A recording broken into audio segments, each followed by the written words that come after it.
Mas Gibran justru yang katakanlah berhati-hati dalam menempatkan diri ya dalam situasi dan kondisi pada hari ini gitu. Tapi sebetulnya Mas Gibran tuh menahan diri. Kalau kita lihat dalam berbagai acara di mana ada Pak Prabowo, ada Pak Jokowi, dia kan bisa duduk di baris kedua, baris ketiga. Saya kira dia belajar juga dari Pak Prabowo. Mana Pak Prabowo dengan Mas Gibran. Dan kita sudah bantah berkali-kali sebetulnya tesis ini ya, atau halusinasi ini ya.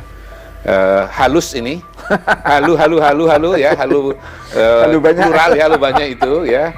Kita sudah bantah berkali-kali, jadi bisa lihat tonton episode sebelumnya. Tapi kalau mau ditambahkan data baru atau informasi baru, kemarin Pak Hasim Joyo Hadikusumo, adiknya Pak Prabowo, orang dekat Pak Prabowo, itu mengatakan bahwa pemerintahan Pak Prabowo itu adalah pemerintahan Pak Jokowi kedua.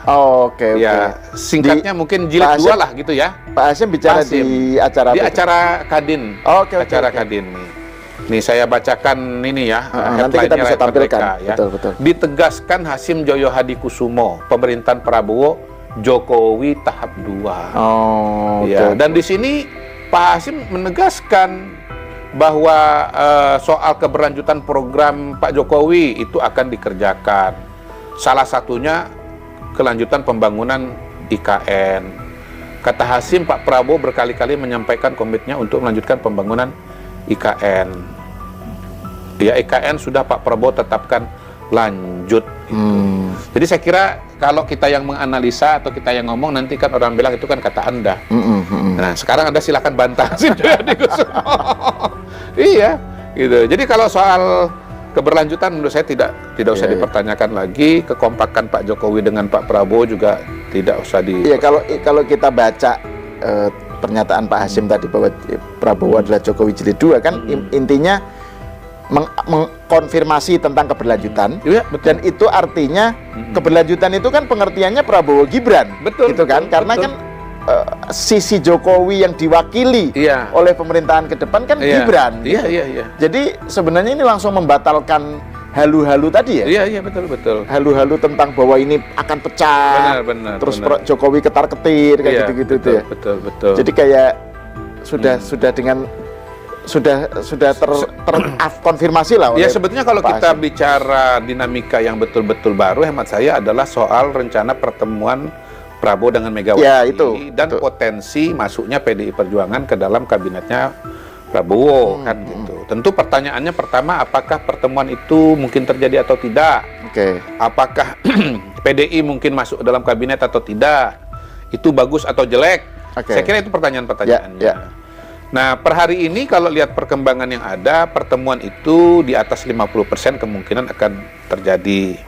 Ya, pernyataan dari Pak Prabowo mau ketemu, Pak Jokowi juga mengapresiasi, kemudian dari Mbak Puan gitu. Dan Pak Prabowo sendiri, Pak Hasim sendiri kan udah mengatakan bahwa Pak Prabowo sudah menunggu 2 tahun kan? Gitu. Kalau orang-orang ingat atau nonton saya ngomong beberapa waktu yang lalu, saya mengatakan begini, sudah 1,5 tahun nggak ketemu. Kira-kira Mr. Q sama nggak omongannya? Iya kan beberapa bulan yang lalu kan, saya ngomong kira-kira ini sudah Pak Prabowo udah 1,5 tahun loh nggak ketemu.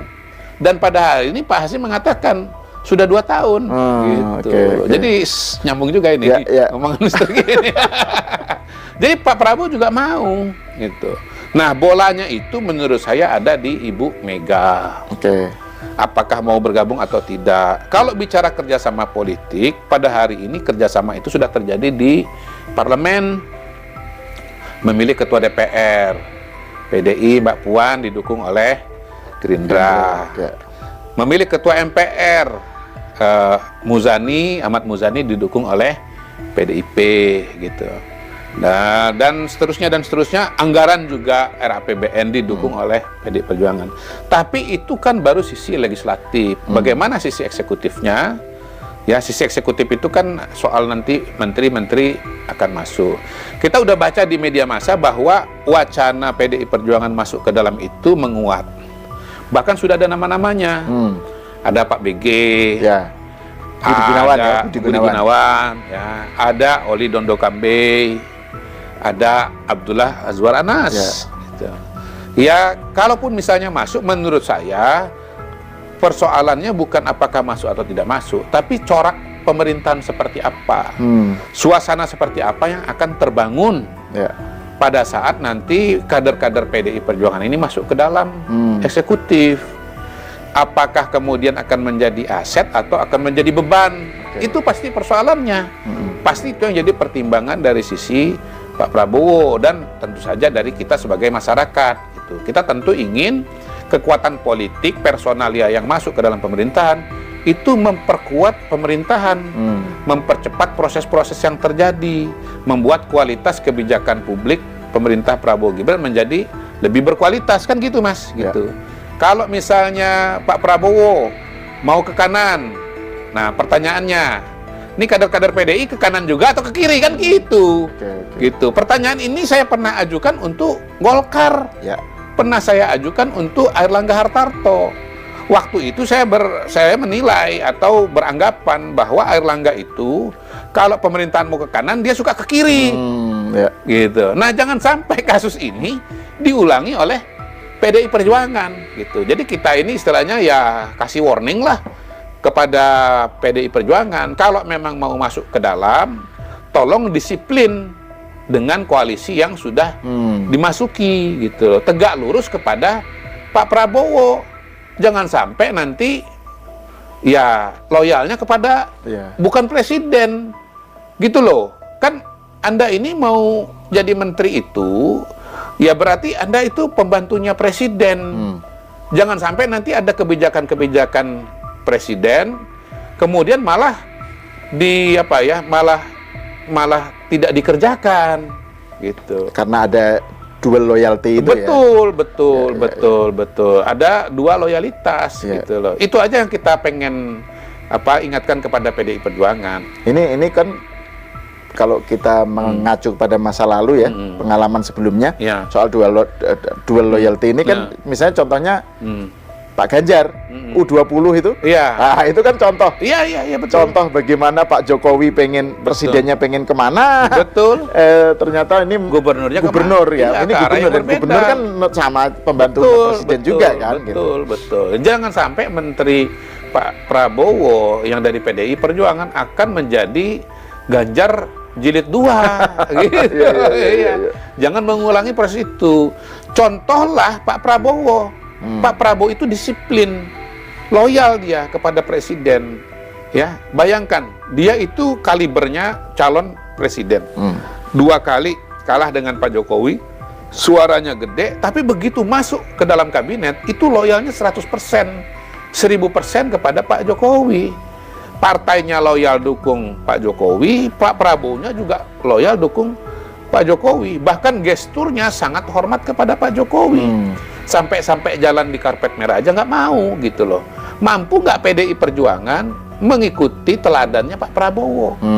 Itu hemat saya yang harus jadi warning pada hari ini kepada PDI Perjuangan kalau mau ke dalam.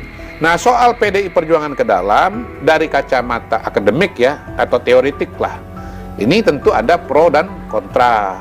Kalau yang kontra mengatakan bahwa ya jangan semua dong masuk ke dalam, harus ada oposisi dalam tanda kutip ya, karena oposisi tidak dikenal dalam sistem pemerintahan secara formal, sistem pemerintahan presidensil secara formal. Tapi intinya ada kekuatan politik yang berada di luar eksekutif, kan begitu kan? Gitu.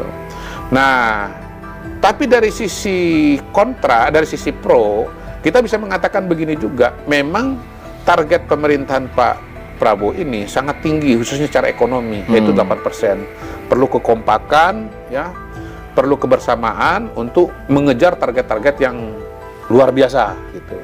Yang kedua, memang pada hari ini Indonesia dan semua negara sih sebetulnya berhadapan dengan tantangan yang berbeda dengan 20 tahun yang lalu, 10-20 tahun yang lalu. Kita ini sekarang berhadapan dengan ancaman yang konstan, imminent threat.